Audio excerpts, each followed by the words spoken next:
एक साधक ने प्रश्न पूछा है, आजकल कश्मीर फाइल्स नाम की फ़िल्म चर्चा में है। मेरा प्रश्न यह है कि क्या इतिहास को पूरे यथार्थ के साथ दिखाना उचित है? देखिए, इतिहास को पूरे यथार्थ में ही दिखाया जाना चाहिए। इतिहास को झूठ की तरीके से परोसना आने वाली जनरेशन्स को धोखे में रखने जैसा है, जो कि एक अपराध है। हिंदुस्तान एक विचित्र देश है जहाँ पर इतिहास हमेशा झूठ की तरीके से परोसा जाता रहा है। अब इसके पीछे क्या उद्देश्य रहे हैं, इसका पता लगाया जाना चाहिए, इसका सबको पता लगाना चाहिए। लेकिन पूरी दुनिया में कहीं पर ऐसा नहीं होता कि इतिहास को झूठ के साथ परोसा जाए।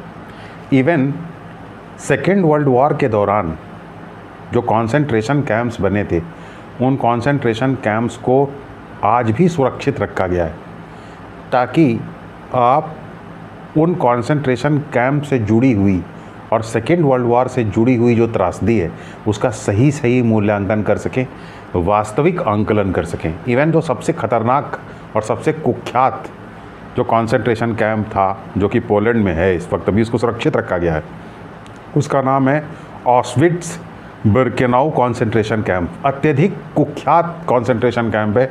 यहाँ पे लगभग 15 लाख लोग मारे गए। यूरोप के भिन्न भिन्न देशों से लाए गए लोगों को यहाँ पे मारा गया गैस चैम्बर्स में। इसको भी सुरक्षित रखा गया है।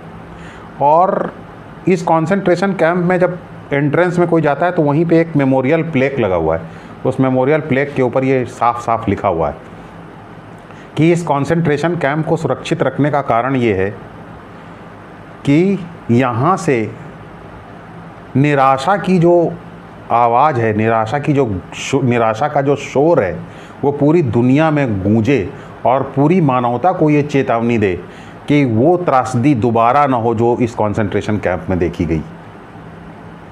यूरोप से के भिन्न भिन्न देशों से लोग लाए गए लोगों को कॉन्सेंट्रेशन कैंप में डाल करके जो मारा गया, इस बात की त्रासदी दोबारा ना दिखाई दे, दोबारा ना ऐसा हो। तो यहाँ से साफ जाहिर होता है कि इतिहास अपने आप को दोबारा कहीं ना दोहरा दे, इसलिए आपको इतिहास को अपनी पूरी वास्तविकता में व्यक्त करना चाहिए। तो मेरे ख्याल से कश्मीर फाइल्स को जो है दिखाया जाना चाहिए और पूरे यथार्थ के साथ हमें ये पता होना चाहिए कि कश्मीर में क्या हुआ। अब कश्मीर के उन लोगों की अगर त्रासदी के बारे में, कश्मीर पंडितों की त्रासदी के बारे में यदि बात की जाए, तो भाई सेना आ नहीं सकती थी, क्योंकि सेना के पास आदेश नहीं रहता है। पुलिस जो है वो राज्य सरकार के इशारे पर काम करती है, तो इसलिए पुलिस आ नहीं सकी। और अदालतें फैसला देती नहीं हैं, उनके फैसले में बहुत समय लग जाता है। तो ऐसे में क्या किया जा सके? वो क्या कर सकते थे? कश्मीर के लोग, कश्मीरी पंडित क्या कर सकते थे? वो तो त्रासदी का शिकार हुए।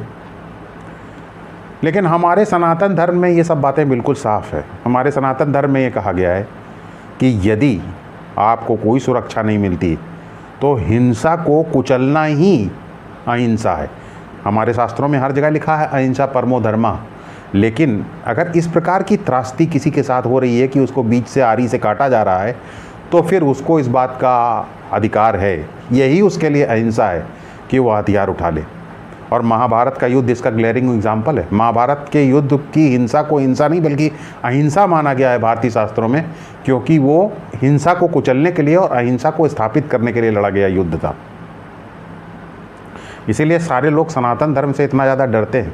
सारे आक्रांता सनातन धर्म से डरते थे, क्योंकि उनको पता था कि आतंकवाद के खिलाफ अगर कोई खड़ा हो सकता है तो वो सिर्फ सनातन रीति खड़ी हो सकती है। इसलिए सनातन धर्म को बहुत ही स्ट्रैटेजिक तरीके से, षड्यंत्रकारी तरीके से उसके खिलाफ लोगों को बरगलाने का काम किया गया। सनातन धर्म में जो है, हम लोग सनातन धर्म से जुड़े हुए लोगों को सांप्रदायवादी क्या सांप्रदायिक कहा जाता था। सांप्रदायिक शब्द भारतवर्ष में बहुत ही ज़्यादा सम्मानजनक शब्द था। और संप्रदाय का मतलब है सनातन रीति से जुड़े हुए ज्ञान प्राप्त करने वाले लोगों का समूह। तो संप्रदाय का मतलब है पूरा देश ही ज्ञान का एक आश्रम था। और आज आप देख लीजिए कि कैसे सांप्रदायिक शब्द को एक गाली बना दिया गया है। किसी को भी अगर आप सांप्रदायिक कह दें तो वो नाराज़ हो जाता है, जबकि ये देश का सबसे आदरणीय और सबसे सम्मानजनक शब्द था। तो इससे पता चलता है कि किस प्रकार जो है विदेशी आक्रांताओं ने हम लोगों को, हमारे ही जीवन प्रणाली को पथभ्रष्ट करके हमको बेवकूफ़ बनाया। लेकिन आज ये समय आ चुका है कि हम इन सब चीज़ों के प्रति जागृत हों, अपनी संस्कृति को समझें, अपनी संस्कृति के मूल्य को जानें। कश्मीर फाइल्स में जो दिखाया गया है वैसी त्रासदी दोबारा ना हो, इसके लिए तैयारी कर सके। इस तैयारी करने के लिए क्या किया जाना ज़रूरी है? समय आ चुका है कि हम अपने इतिहास को फिर से लिखें। हमारा जो इतिहास है वो एक सफ़ेद झूठ है। हर तरीके से ये झूठ हमें परोसा गया है। हमारी हर अच्छाइयों को, हमारी हर शक्तियों को इसमें दबाया गया है और इस हमारे इतिहास को झूठ की तरीके से हमारे सामने प्रस्तुत किया गया है। आपने देखा होगा कि आप में से ही बहुत सारे लोग इसको बड़े सम्मान के साथ बताते हैं कि हम तो गणित को क्लास को ठीक से पढ़ते थे और बाकी इतिहास के सब्जेक्ट में हम सोते थे। इतिहास का जब पीरियड होता है, उस इतिहास के पीरियड में सोना एक बड़ी अच्छी बात, लोग बड़े गौरव से ये बात बताते हैं कि इतिहास में हम क्लास में हम सोते थे। ये आपका कुछ गौरव नहीं है, ये षड्यंत्र करके आपको ये बताया गया है कि इतिहास की क्लास में सोना एक बहुत अच्छी बात है। पूरी दुनिया में कोई इतिहास की क्लास में नहीं सोता है, सिर्फ हिंदुस्तानी लोग इतिहास की क्लास में सोते हैं। आपको ये बताया गया है कि आप तो इंजीनियरिंग पढ़ रहे हैं, आपको तो इतिहास की क्लास में सोना चाहिए। आप मशीन बनाते रहेंगे और जिन्होंने आपका झूठा इतिहास लिखा है वो आपके ऊपर राज करते रहेंगे। आप बनाते रहिए मशीन, आप पढ़ते रहिए IIT में। आपके पढ़ने से कुछ नहीं होगा। अगर आपको अपनी इतिहास की जानकारी नहीं है, अपने वास्तविक इतिहास को नहीं जानते हैं, अपनी संस्कृति को नहीं जानते हैं, तो आपके मशीन बनाने का फ़ायदा क्या? इसलिए कश्मीर फाइल्स नाम की फ़िल्म हमको बहुत सारी सीख देती है और उसमें से कुछ सीख जो मैं समझ पा रहा हूँ कि जो कि बहुत महत्वपूर्ण है, वो मैं आपके सामने बताना चाहता हूँ। पहली सीख जो हमें मिलती है इस फिल्म से वो ये है, चीनी, सब्जी, आलू, टमाटर, अर्थव्यवस्था, इन सब चीज़ों की क्या महंगाई है, क्या कैसे चीज़ें बिक रही हैं, कैसे, ये सब सेकेंडरी है। प्राथमिक चीज़ राष्ट्रीयता है, प्राथमिक चीज़ राष्ट्रीय सुरक्षा है, प्राथमिक चीज़ हमारी सुरक्षा व्यवस्था है। कभी भी अपनी सुरक्षा व्यवस्था से कॉम्प्रोमाइज़ ना करें, हमेशा राष्ट्रीयता को महत्व दें, हमेशा राष्ट्रीयता को सपोर्ट दें। अगर आप राष्ट्रीयता को सपोर्ट नहीं देंगे, अर्थव्यवस्था को सपोर्ट देंगे, राष्ट्रीयता को पीछे छोड़ देंगे, तो ये इस तरीके की घटना कभी भी आपके साथ दोबारा हो सकती है। दूसरी बात जो मैं आपको बताना चाहता हूँ, सबको अपनी आत्मरक्षा के लिए तैयार रहना चाहिए हमेशा। कोई भी दुर्घटना हो सकती है, आप क्या इसके लिए तैयार हैं? आपके पास क्या इस तरीके की ट्रेनिंग है? तीसरी जो सबसे महत्वपूर्ण चीज़ है वो ये है कि सनातन रीति का और सनातन सभ्यता का और संप्रदाय का विरोध करके आसानी से लोग पैसे कमा सकते हैं, प्रसिद्ध हो सकते हैं। आज बहुत सारे राजनेता हैं कश्मीर से, दिल्ली से भी और बहुत सारी जगहों पर, जो कि कश्मीर फाइल्स की पिक्चर का मजाक उड़ा करके सोशल मीडिया पर, यूट्यूब पर, न्यूज़ में, समाचार में हर जगह बने हुए हैं, प्रसिद्ध बने हुए हैं, वो वोट भी पाएंगे। तो कहने का तात्पर्य यह है, सनातन रीति को गाली दे करके, संप्रदाय को गाली दे करके और हमारी परंपरा को गाली दे के, संस्कृति को गाली दे करके लोग बहुत आसानी से प्रसिद्ध हो जाते हैं। आपको याद रखना है कि इस तरीके के लोगों को प्रसिद्ध नहीं होने देना है। ऐसे लोग जो भी स्टेटमेंट दें, आप उनको बिल्कुल फॉलो मत कीजिए, उनको यूट्यूब पर किसी तरीके से सपोर्ट मत कीजिए, उनको किसी भी तरीके से वोट मत दीजिए।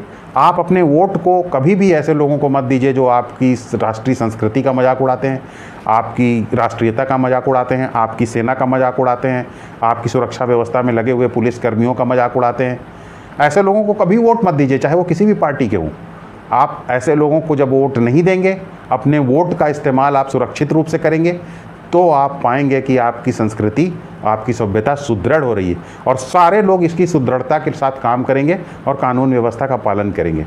एक और बात जो मुझे बहुत ज़्यादा अखरती है वो ये है कि हमारे बहुत सारे ऐसे धार्मिक गुरु हैं जो कि भगवान का नाम नहीं लेते। भगवान का नाम लेना पिछड़ा होना माना जाता है। हमारी सनातन रीति के बारे में बात करना पिछड़ा हुआ माना जाता है। हमारे जो त्यौहार है उसको मनाना पिछड़ा हुआ माना जाता है। इसकी वजह भी आप सब है, क्योंकि आप सपोर्ट नहीं करते हैं। तो सनातन रीति के बारे में जब भी कोई बात करे तो आप उसको सपोर्ट करें। भगवान के बारे में बात करें, परमात्मा के बारे में बात करें, वेदों के बारे में बात करें, सनातन रीति के बारे में बात करें, सनातन धर्म के बारे में बात करें, तो उसे आप सपोर्ट करें। यूट्यूब पर सपोर्ट करें, सोशल मीडिया पर सपोर्ट करें, तो आप पाएंगे कि संस्कृति का धीरे धीरे विकास होगा, आपकी सुरक्षा के ढांचे का विकास होगा, आपकी मानसिक शक्ति का विकास होगा। और इस प्रकार ये फिल्म की यथार्थता सिर्फ कोई उन्माद नहीं है, यह हमको एक सीख देती है। हमें इसकी यथार्थता से एक सीख लेना है और सीख लेकर के सही रास्ते पर आगे